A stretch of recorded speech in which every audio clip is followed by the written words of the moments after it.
The title of this is really called the PEO Exchange, where I'm just having conversations with executives within some of our partners here at ALKEME. And BBSI has been a strong partner with ALKEME over the last few years. And I thought it'd be good for our producer to hear directly from you in regards to all things going on at BBSI these days. So just a few questions I have. This is conversational for anyone listening, but had a few questions I wanted to ask you today, and hopefully you're ready. But I appreciate the time, and thanks for taking a few minutes to meet with me today. First, Gary, you run a very large organization, and I'm really interested, and I think those that listen to this will be interested in kind of what gets you out of bed every day and what gets you excited these days. If there's anything specifically you want to share with those listening. Thanks, Jim, for having me, and thanks for ALKEME for being a partner. Large trading partners of ours. We really appreciate your business, really appreciate your trust. Best part of my day is not doing podcasts, but talking to referral partners and talking to clients. So if I think about what we talk to our referral partners and our clients about now, it's, what's new at BBSI. So for what's new, we have been on I'll say an IT journey where we have really redesigned what we call the employee lifecycle, from when an employee's hired to everywhere in between to when the employee retires, right? So, in there we had good pieces of tech. We had good payroll, with good 401k, good benefits. We've started to roll out, but really we've evolved that IT landscape so that we have applicant tracking, so that when people are going to go hire folks, they can use our tech. We have performance management and HRIS system.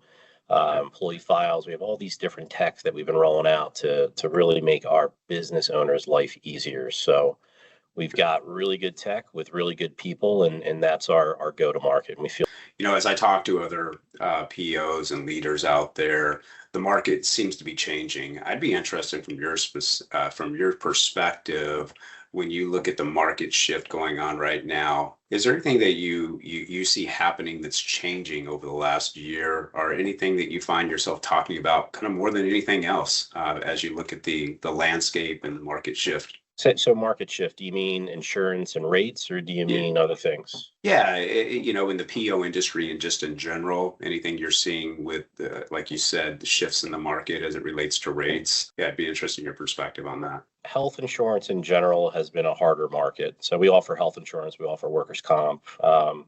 Clients don't have to buy it. They can buy, if they can get it at a better place or a better price, then they can do that. They don't have to buy the full suite of package, but we offer the suite. And we've seen health insurance the last 2 years, above trend renewals for everybody in the industry. We've seen workers' comp start to turn in California. It's kind of been the joke of our organization that I've been calling the bottom for 6 years. Finally, I'm right. But we've seen the workers' comp start to turn, and we're seeing more accounts go to market, and we're seeing it broad-based from Northern Cal and Southern Cal. So I would say the rate environment is definitely, you're seeing the inflation come into medical, you're seeing the inflation come into workers' comp, specifically to cumulative trauma in California. Other markets, as far as the comp, are not as hard or hardening as California, but we're seeing California in general being harder. With that, has there been anything that's kind of surprised you, any adjustments that BBS has had to make with those adjustments? If you go and look for California, you got the WCIRB the last 2 years proposed double-digit rate increases. And I would say the interesting part of that is the data that you're seeing that supports that is pretty much cumulative trauma. It's post-term CT, and then it's also the increase in litigation as related to those. And part of what you're seeing is the exporting of lawyers from Southern Cal to be able to, handle claims in Northern Cal. And you're seeing, that litigious nature of LA make its way up to the Bay Area. Absolutely. Seeing the same thing. So when you kind of zoom out and look at the small to mid-size business landscape today, which I understand is really the clients that you serve for the most part, what's your kind of read on how the environment's going to change the second half of 2006 as we kind of head towards the back half? So it's been a tough time to be a business owner, right? If you think of everything that's changed in since COVID, right? You've exhausted the COVID relief funds. You've had inflation and rising material and labor costs. You've had tariffs that were driving things depending upon your business. You've had, shifting demand for the consumer for product base. right? We've Yeah. had AI come out. Is AI going to eat the world? What's going to happen to the business owner, right? And Yeah. then, right, we gave our revenue guide in February, and then 3 days later we go into Iran, and now you have Iran, and you have gasoline prices and all this. So it's been a tough time to be a business owner. We run payroll for, call it 300,000 WSEs in a year, give or take. It's going to be a little more than that, like 340,000. We have a good pulse on the economy. And for what we saw last year, we saw Northern Cal slow down. Okay. So our clients reduced their workforce in Northern Cal, and it was predominantly the construction industry and businesses that had a interest rate sensitivity. And then that was Q3, and then Q4 we saw it slow down in Southern Cal. Same sort of fact pattern. It was the constructions and the trades. Yeah. Q1 we saw it kind of moderate. It was still Okay. at a suppressed level, but it was, because I'll say the reductions were less. Okay. And then for Q1, January, every month got better, right? So March was better than February. February was better than January. So we saw the slowness start to subside, but there's definitely it almost feels like a pause button on the small business. We kind of alluded to, Gary, some of the headwinds that we're seeing, and you're seeing some of the tailwinds when you have look broader out. Do you see any other tailwinds that will be beneficial for BBSI? And I had another question as it relates to AI and how you see that impacting the PEO industry in general. Just in general, Yeah. when things are hard, PEOs are more valuable, right? We work with our clients more than just running payroll, right? We work with them on the HR, we work with them on hiring and firing, we work with them on business strategy, how to be a good employer. We can help them with a good employment package where we bring that we bring the big benefits buying power down to the small business. So we can bring the scale down to the small business and help them.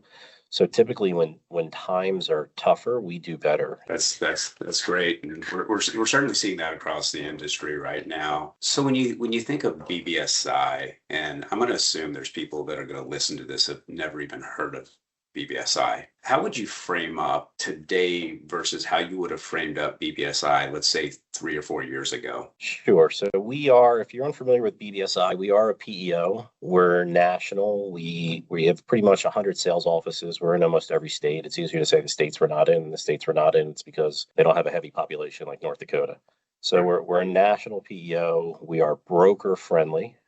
We like to treat our producers as our clients as well, make sure we have 5-star service that we provide. But our differentiator is we have all the tools and the trades of a PEO, from payroll to workers' comp to benefits to tech, all of those things. But our real differentiation is our people. In all of our markets, you will have a local business team, and that business team is made up of a business unit. And in there, you have a business consultant, which is like the tip of the spear. You have a senior HR person. You have a senior risk person that can deal with, risk, safety, OSHA, things of that nature. Yeah. And then we also have a payroll data person. So that's the core team. And then if you buy benefits, we have a benefits consultant that can help you on the benefits side as well. If the client has an issue or you have a question, we are the opposite of the 1-800, what's your account number? Right. Our differentiation is you have everybody's email address, everybody's cell phone, where our branch is, you can pop in at any time. And that's really our value prop of, if something hits the fan, you don't have to call an 800 number and sit in the queue. You can just stop by the branch, or you can call your person that's at the branch. Yeah, which I think is fantastic. I've visited a lot of your BBSI offices, and what I've come to realize is that they sit all together. So if there's something that comes up, they can reach over to somebody across the cubicle and get an answer, or they can help resolve a client situation that's coming up or a challenge that they're dealing with. And I love the fact that you do have local offices, which kind of leads me into what you alluded to, Gary, is your broker strategy and really how BBSI differentiates yourself from the rest of the PEOs out there. I believe that you have a more, I'll say, distinctive go-to-market strategy or model, and it's more broker-centric, as you mentioned, rather than kind of direct to employer, which you see a lot of PEOs out there. They don't really have a broker strategy, and they are selling, almost competing and going directly to the employer. And I love that about our partnership, and I think our producers do as well. So can you kind of walk through kind of the philosophy behind that? Is the broker the right partner for BBSI versus just going direct? Yeah, so we've had a cognitive strategy that we wanted to be broker friendly, right? Brokers Mhm. have the trust of the small business, and we're not trying to usurp that trust. First and foremost, we're broker friendly. We pay commissions, similar to the way the insurance market's going to pay, right? If you're going to get a commission on a comp at carrier X, we're going to make sure that we can, be in the same market as that price for the commission. So you don't lose anything by going with BBSI on the commission side. The second thing is we view you as clients as well, right? So we make sure that when we onboard a new client, we have a conversation with you as the broker of how much do you want to be involved? Do you want to be involved in everything? Do you want to be involved in some things? Do you want to be involved in the important things? We'll make sure we do the renewal with you when we get our indications, but we will create a service plan for you to make sure that you're getting what you need from our side. As we think of our agents, we put them into tiers, right? So we call them tier one, tier two, tier three. Tier one is the ones that are just very transactional and they're shopping, right? And they're just given volume. The tier twos are when they graduate, they start to understand our product, they start to understand our value prop. Tier three is when they either can go sell us on their own or just make an introduction and say, talk to BBSI. They're going to take care of you, and they don't even go to the prospecting meetings. Right. But the idea there is they understand the product. Their tier threes understand the product so well that they know that if they put business with us, right, we have the highest net promoter score in the industry, right? So clients recommend us to other friends, right? Number one. And then number two, I don't have publications on this, but we have probably the highest retention in the industry. So our clients who join us stay with us. Yeah. And typically when they leave, it's because they sell or M&A or that type of thing. That's our number one runoff reason. Yeah. But I say that because if you put the business with us, we will take care of it. We will keep you in communications. And if you want, you can not be involved in the day to day and go sell more. Right. Yeah. So it's really, you put it with us. Our average client stays with us for about 9 years. Strategy of we will take good care of the client. We'll make sure you continue to get paid. We'll make sure that you're in the loop for everything. Yeah. But if you want to be in the loop, great. If you don't want to be in the loop, we'd love you to go sell more BBSI. I love that. When I talk to brokers, sometimes they'll tell me the hesitation going to a PEO. I use this analogy quite often, and it seems to sit very well with the brokers, is understanding that their relationship with their client, I use it as their baby, right? Their baby, and they're giving their baby away to a foster parent, right? and some of the times they've had these relationships for 20, 30 years, right? And there's a hesitation.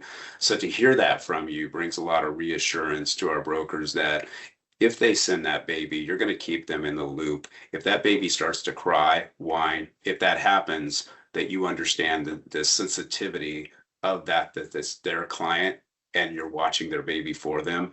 And I love how you steward that relationship and understanding that the importance of making sure that you're taking care of them. And I think, when I hear from my brokers directly, we hear the reassurance that you said an average 9 years, that baby's going to be taken care of for a minimum of 9 years. And I know you have clients that have been with you for much longer than that. And that's something that they're looking for, is making sure that if they're going to pass off their baby, they're taken care of. And so I appreciate the fact that you guys do that. The next question I have is you shared a lot there in regards to how you steward and tailor that relationship with the broker. But if you had a broker and you're sitting across the table from them and you had to give your elevator pitch on when you talk to brokers and partnering with BBSI, what do you say BBSI does different than the usual suspects out there, the ADPs, the Trinets, the Paychecks, the Engage? You could go on, right? You got a lot of competitors in this space. I think the last time I counted, there's over 400 PEOs in the United States.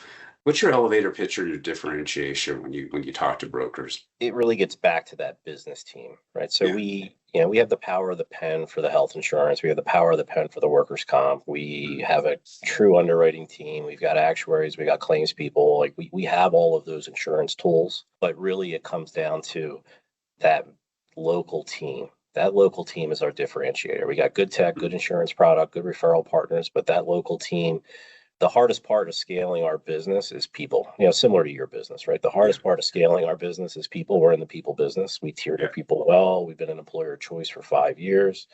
We have a lot of initiatives and objectives to make sure that we're training, developing, and rewarding our employees. But when you go to the BBSI branch, you'll feel the warmth of the team. You're going to know that that team's there, that our North Star is the client, that's our focus and attention, right? We make sure that we're servicing the client, make sure that we're servicing the referral partner, and make sure everybody's on the same page and everybody's on the same loop. Right? Yeah. You talk about some of the competitors, right? I get asked this a lot from, our because we're publicly traded. So everybody wants to try to put you in a box and compare you to somebody else, right? Sure. So yeah. Like our differentiator against the pure PEOs that are publics is our people, right? There's not a service center that's in Houston or in Georgia or somewhere else, and we don't offshore it to Manila, right? It's a more expensive model for us. Mm-hmm. We price it competitively against everybody else, right? We're priced competitively, but it's a more expensive model because of, the investment we make in the local people. That's great to hear, and I totally agree with that assessment. One of the things that I realize that here at ALKEME is I have a lot of producers that love PEOs, and they understand the value proposition. They understand the differentiation that BBSI brings. But there's still a lot of brokers out there that look at PEOs as being a threat to the relationship. Either they're going to take over my client, and you kind of alluded to this earlier, they become more peripheral. Help me explain and how BBSI has, and I believe you've done this, deliberately engineered your model to kind of flip this dynamic, because I hear the words like, PEOs are frenemies, right? You've probably heard that term before. And, a lot of the brokers say we have to have an offense and a defensive strategy when it comes to working with PEOs, because they've lost clients to some PEOs because they either had a payroll client and that payroll company has a PEO, and they reached into that bucket and started selling the PEO because there's more value, obviously more revenue associated than a pure payroll client. And part of the struggle I have is really helping you to see more of you as friendly versus frenemies, and get rid of that thought in the broker community. So maybe you can share a little bit about that. And you did earlier, being that you're very centric, I should say. But how would you address that for those skeptics out there, I'll say? Yeah, I mean, if you have a client or a prospect and they're on one of the big competitor of ours payroll platform, their model is direct sales, get them on for payroll, and then inside sales, they're just dialing and selling on their inside sales.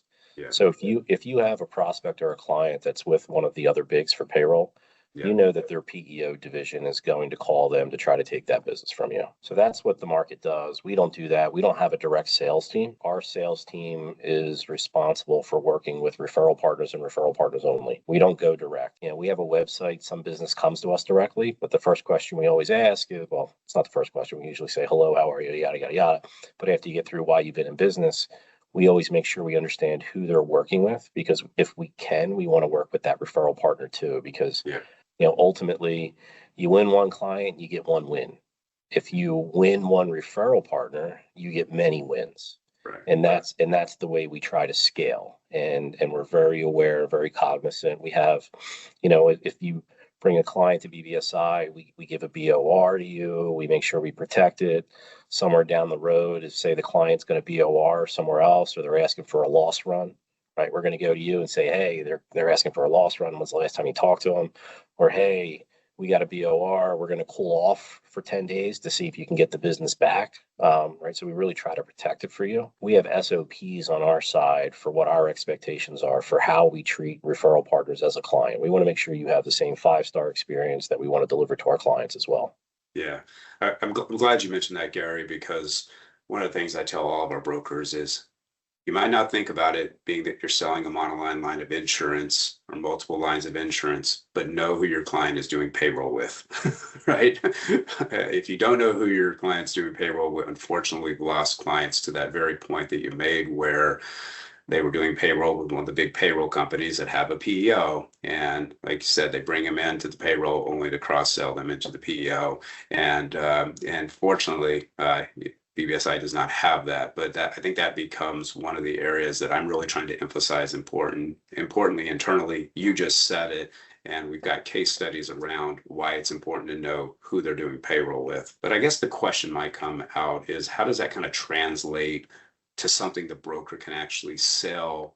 And how do you scale that within your organization without diluting the client experience? It's a couple questions there. We've been on this employer of choice initiative to make sure we've got the best people and that they're the best trained. And we spend a lot of time, energy, and honestly money on learning and development, right? So we have a whole learning and development team. We have a learning management system. We have trainings for everything we roll out. We've actually taken that learning management system and we've pointed it to our clients to let them use it as well, right? So if they want to have trainings for their organizations, they can use that as well. But we invest heavily in our teams, right? We've been scaling this business for a while, and when you're scaling, honestly, it's not a SaaS platform where you just go hire salespeople and sell the platform. People will hear us say that people are a product. And people are the hardest thing to scale, and we're very intentional with it, right? The goal is if you go into a branch in Santa Ana, it looks and feels and you have the same service standards as a branch in Denver or a branch in Baltimore.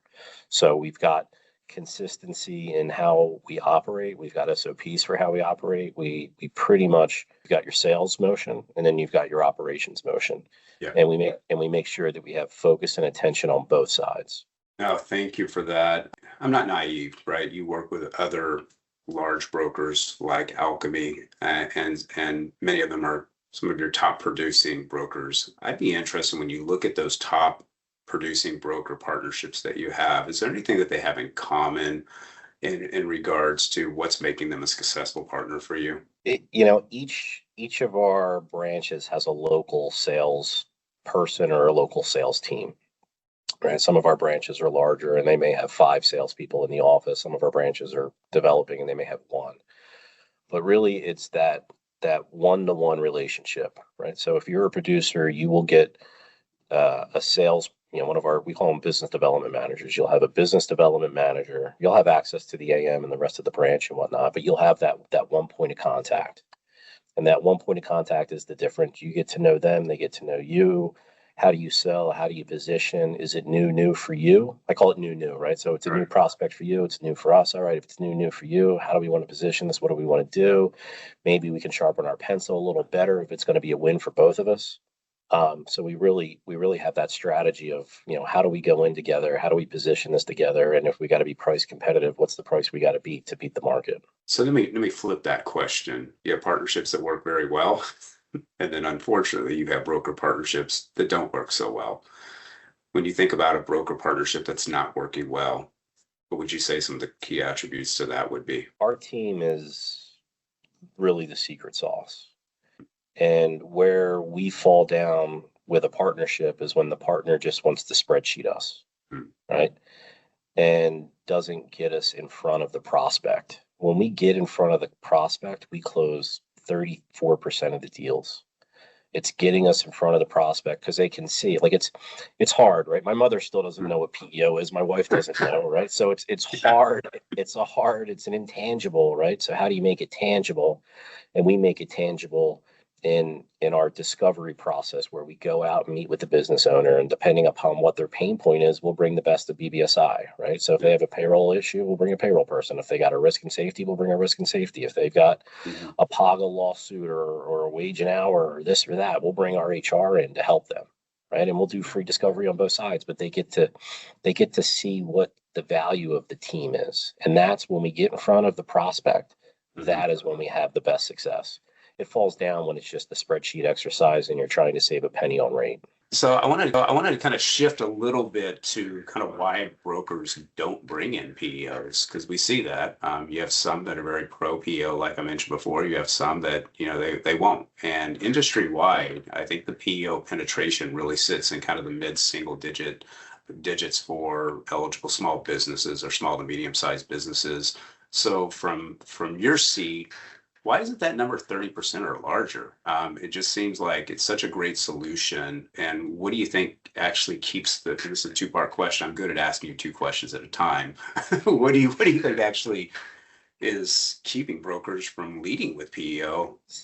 We get the question a lot from brokers about how, or from investors about how big can our market be, Yeah. right? So, there's stats out there for Hawaii is the highest penetration because health insurance is compulsory. If you have one employee, you got to offer health insurance. In Hawaii, it's like 65% of small businesses are with PEO. Florida is the number two. That's where that's where PEO was really born. Florida's at like a 55%, but that's how much the penetration can be.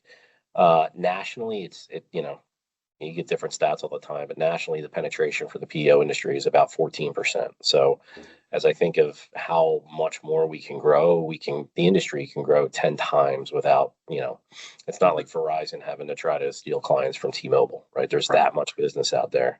Sure. So typically, everybody always remembers the bad thing, right? Everybody always remembers the bad experience, and the bad experience is it was probably not a broker-friendly PEO, and they took a client from the broker, and they remember that. We are broker-friendly first and foremost, and then the second thing that we see is, when they're apprehensive to bring us in, it's because they're uncomfortable with talking about payroll, or they're uncomfortable talking without HR. Well, I'm going to let you in on a secret here. I'm uncomfortable talking about payroll. I am not a payroll person, right? Right. But we have 250 people that know and love payroll. We can bring them in if it's payroll conversation. Mm-hmm. I know enough about HR. I'm not an expert in HR, but we bring in the HR experts, right? So you just have to be comfortable with, I have the saying of, I got a guy or a girl for that, right? I went in to meet with a client last month, and they asked me 7 questions and I didn't know the first 5 answers. Right. Like, it was just that thing. And it's like, well, great question. We got a girl.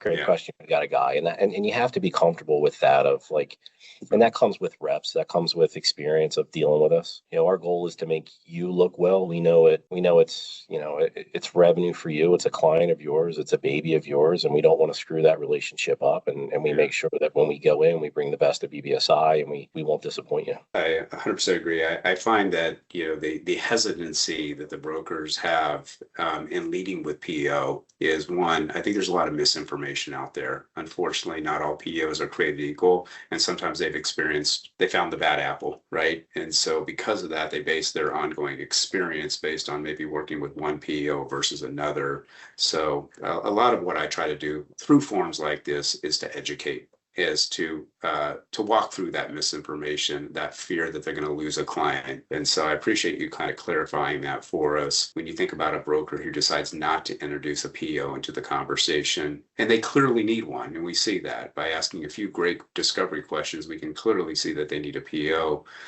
When you think about, they might have a client who clearly needs one, but they don't introduce a PEO, what do you think is typically going through that broker's head that has like maybe objections and potentially some anxiety about bringing in a PEO? What are you hearing most often out there? Yeah, I would say if you're, when you're in the discovery and you're hearing those pain points, and right, we're not going to be a great fit for everybody. We're a great fit for most, but not everybody. But if you're hearing those pain points of more than just, an insurance pain point, is it an HR pain point? Is it a payroll? Is it a hiring? Is it a, attracting of employees?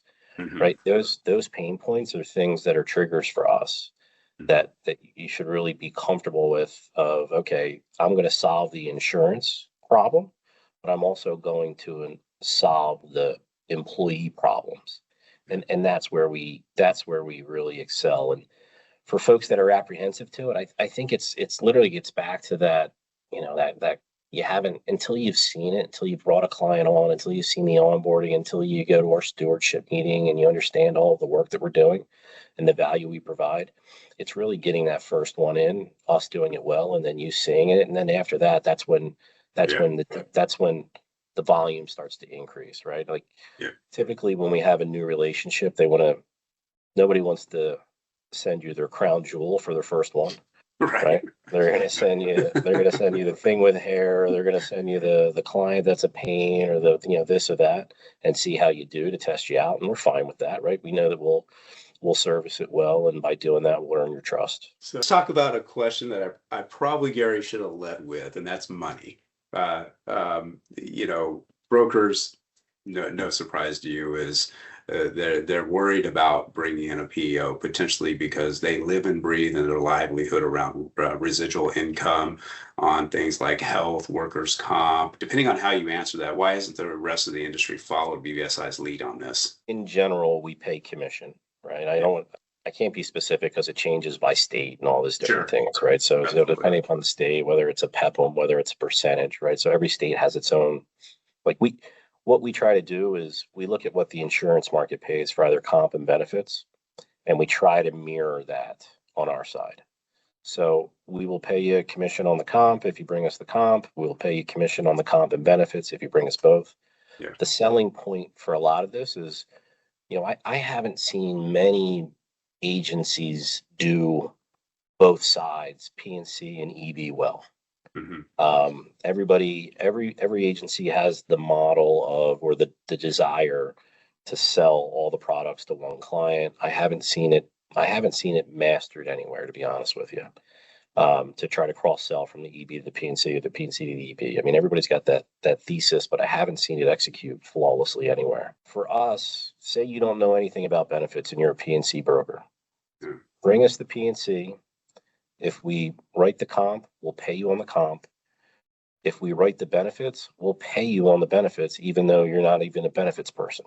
So if you think about it, if it's done well, it's a additional revenue stream for you as the agent. No, and I think that's what the brokers really value is if it makes sense, you'll include it. You'll carve out specific areas if it makes sense, and sometimes it does, to keep an open market quote or another alternative solution for their client, whether it's healthcare, looking at other options out there that you guys have that flexibility, and even sometimes get double paid and triple paid, right? In regards to how they're developing the construct of the PEO that they're offering their client, whether they carve out workers' comp or they carve out EB and open that on the open market. And same thing with like 401k and retirement services, right? So you have that flexibility, which is really good. So I'll kind of wrap up the last part of this and try not to be too repetitive. I'm sure the investment community asks you this. I've listened to a few of your earnings call, but I'd love to hear from you directly if you kind of step back and look at BBSI for a minute. And I think more probably the state of the industry.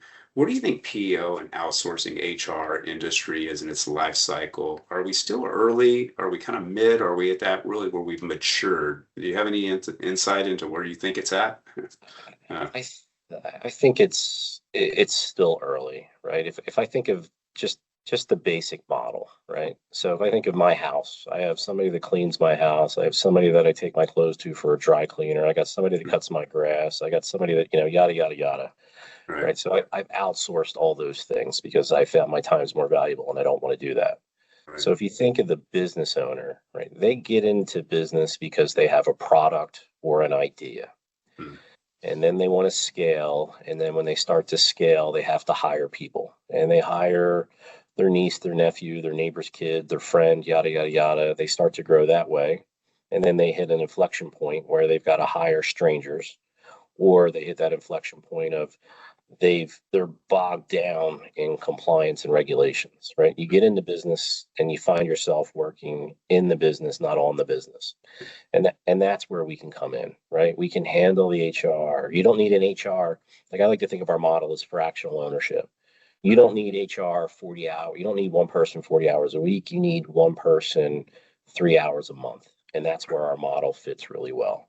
So I don't see that demand going away. I only see the product evolving more and becoming more attractive to the business owner. Oh, that's great. I 100% agree. I think we're at that point. I love the fact that you use the reference that you're working with multiple people, whether they're cutting their grass, they're cleaning your house, painting the house, right? You got all these people doing all these different things, right? And I love the model. That's why I'm such a big PEO person, because I think when you can consolidate that, there's a lot of efficiency that can be gained through that process. We started to talk about this earlier, Gary, but AI seems to be the topic that everyone's talking about these days. Cut through the noise for me. I mean, where is AI actually really creating value for BBSI today, and what's kind of still mostly just hype? It's the question I get all the time: is AI going to eat the world? Right? nobody knows. It's unknowable, right? Yeah. I can't tell you where it's going to be in 5 years. I can tell you where I think it's going to be in a year. That's probably about our only line of sight. So, for us, internally, we've used it predominantly for efficiency, right? So how do we keep our costs down and make our people more efficient? I'd rather our people do, more selling and servicing than doing more administration. And we've used it internally to cut down on the admin. Macro, the question we get from investors is, our clients' workforce is going to reduce because AI is going to eat the world, right? Yeah. For the nature of our businesses that we're in, we grew up blue, gray collar. Hmm. I don't see, right, plumber's got a plumb, carpenter's got a hammer. I don't see that going away. On the white collar, and we have a white collar vertical as well. We good tech, we have good health insurance, and that's more important to the white collar. I see some possible disruption there, right? Think of accounting, lawyers, things like that. You're getting way more efficiencies there. So I think depending upon the industry, right, just for us internally, right, we do our own software development, and I can tell you in our software development lifecycle, which is like 7 different buckets for how we look at SDLC, we are like 35% more efficient now.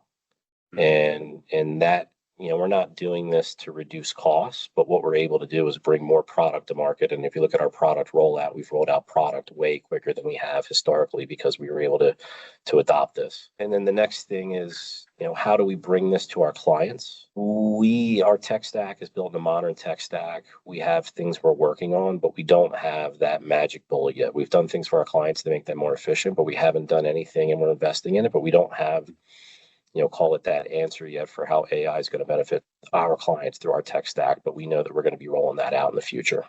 Yeah. But I think we see the same thing on the broker side where we get asked the question, is this going to kind of commoditize the industry, or is it going to raise the ceiling for what we do, what we currently deliver? And I think when you put it on our side, on the broker side, we're using those AI tools as doing things like creating efficiency when you're benefit comparisons or answering compliant questions or even policy recommendations when we're providing that back to the employer. And I see that the broker's role is really evolving. And it sounds like what you're saying, Gary, is that you're also evolving with it to help make things more efficiency, but it's also lifting the ceiling as well. Yeah, I don't, there's that thesis out there that, if you go and look at the public for the broker side, you see the multiples contracted because the AI eats the world, and you saw the multiples contract more for the, they think it's going to eat the small commercial and the personal lines. I don't see it happening. I mean, ultimately the end consumer is not an expert in insurance. The end consumer doesn't trust insurance companies or insurance carriers. I don't see that going away. I think it's a little bit of a head fake right now, especially, take that. And then also these SaaS platforms. I don't see SaaS going away. I think the multiples reset, but I don't think it's a fair representation that these companies go away. We shift. When I'm talking to a lot of clients, and I think we're seeing it across the United States, we're seeing that the labor markets have been a bit volatile lately, and search for talent and labor. We've seen things like wage pressure. We're still seeing a lot of hesitancy to return to office tension, right? And then you have these generational shifts.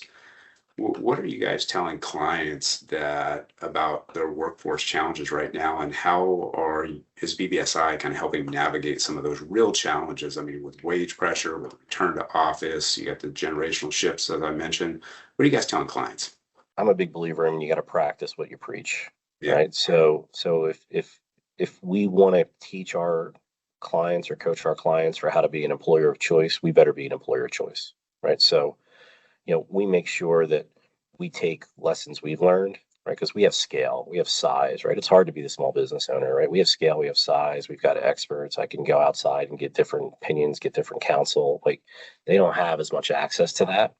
But what we're able to do is take that scale and break it down to that small business and say, all right, if you're having trouble hiring, why? Right? Do you have a good benefits program? Do you have a good work culture? Do you have a good hiring practice? What's your interviewing like? We can help you on the interviewing side. If you can't hire somebody, right, we can do recruiting for you, right? We have recruiters that can go and do the recruiting. So we've got a whole suite of products that are there to help them be successful if they want our help. Yeah. That's fantastic. I know we're drawing up here on the hour, so I promise, Gary, I have two more questions, and they won't be trick questions. I hope. So if you and I were to sit down, let's say 24 months from now, and what would you be able to point to and say, that's what BBSI accomplished? 2 years from now, we will have more tech, more product. We will be more AI enabled. We will be in more markets. So we've been expanding our geography. We're in the last 4 years, we've opened up about 24 new markets, and we're going to open, anywhere from 5 to 8 a year. And that's going to continue to grow. So think of the client and grow, right? We're a public company, and we got to make sure we're a growth company as well. That's great. This is not a trick last question, I promise. I don't ever want to end up that way. But is there any questions coming into this discussion today? And I appreciate your time and wanting to just sit down and have a candid one-on-one conversation. But is there any questions that you were thinking that you wish I would have asked you in regards to BBSI, but I didn't? No, I think we hit on everything, right? So, I would just say we're a public company, and I would say that my pain is your pleasure, right? So we've got an independent board. We're SOC 1 compliant, ESAT compliant. We've got Deloitte as our auditor, de-risk the organization. Even though we lay off all of our insurance risks, so we either share and layer it, or we've got some of the different programs that we don't take the insurance risk. We don't have any debt. So I say that because we are a very clean organization. We're run very financially conservative. Mhm. And I say that because, if you put somebody with BBSI, like say we have this thing we call boot camp where all of our new hires come in, right? I view that we run this company conservatively so that this can be a place you can retire. Right. So for you placing a client with BBSI, ultimately, I think it's that client can stay with us until they want to exit their business. Which is great. That full life cycle. Yeah. Well, Gary, I appreciate, I'll start out with what I said. I appreciate your time. Hopefully this hour has been beneficial for me. It has been beneficial for me. I think it'll be beneficial. I hope it's been beneficial for you. Yeah. So I really appreciate you taking the time. I know you're, like I said, a busy guy. You got a lot of things you could have done with this hour, but you spent it with ALKEME and our producers and educating them on what's happening in the industry. And for that, I greatly appreciate. And I think they will as well, hearing from somebody like yourself on the perspective of BBSI in the industry. So thank you. I appreciate the opportunity, and we greatly appreciate the partnership with ALKEME. We do very well with you, and I view this relationship as only in its infancy. So I would love to do more with you.